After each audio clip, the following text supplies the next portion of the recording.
Igbos in Nigeria, 73% said sometimes or always they were treated unfairly by the government. This is last year. This is the highest rate of any ethnic group surveyed in Africa. In their view, they are sometimes or always treated unfairly by the government. So it's issue of injustice? It is a deep grievance, and it's a disconnect from the Nigeria Project, as was mentioned earlier. And I mentioned that number just to underscore the underlying grievance that has to be addressed. So amnesty is potentially part of a package, but the disconnect has to be addressed, and the Southeast is a core pillar of the Nigeria Project.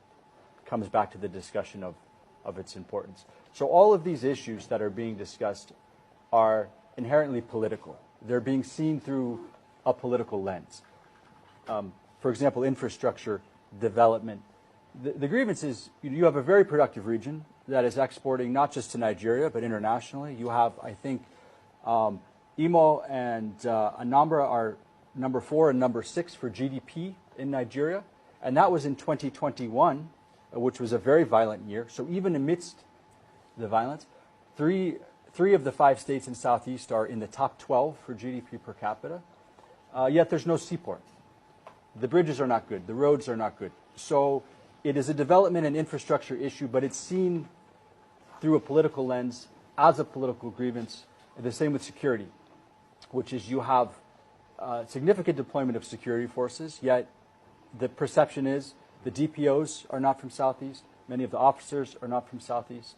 They are not necessarily well-versed in the local context, and so they're not performing the role of community security in a way that they or other communities would expect. So that's a security issue, yes, but it's also perceived through a political lens, and it's the same with federal appointments and involvement in governance. So these are development, these are policy, these are economic issues, but they're seen through a broader political lens that they're not being kind of fairly adjudicated. And I think that's really important to underscore. So amnesty as part of a package may be a solution, but the underlying grievances have to be addressed with an understanding of the political perception, how the infrastructure problems, how the economic problems, how the security issues are perceived politically, and what it means to have a more representative involvement in those efforts from a Southeast perspective. Yes, it has to be a multi-stakeholder approach. The sensitive issues have to be addressed, and there needs to be involvement of the key stakeholders as this initiative is doing.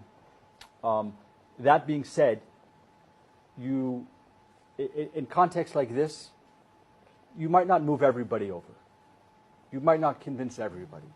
But where you make a serious effort and where you provide legitimate avenues, you will see a significant reduction in popular grievance that draws down support for extremism and makes it very difficult to operate. So a multi-stakeholder approach doesn't immediately solve all the problems, but it changes the trajectory, and it moves a lot of the public into using or trying to use the legitimate mechanisms again, as opposed to staying on the sidelines or even supporting extremist activity. So it's where you need to start, and it's the direction that you need to go.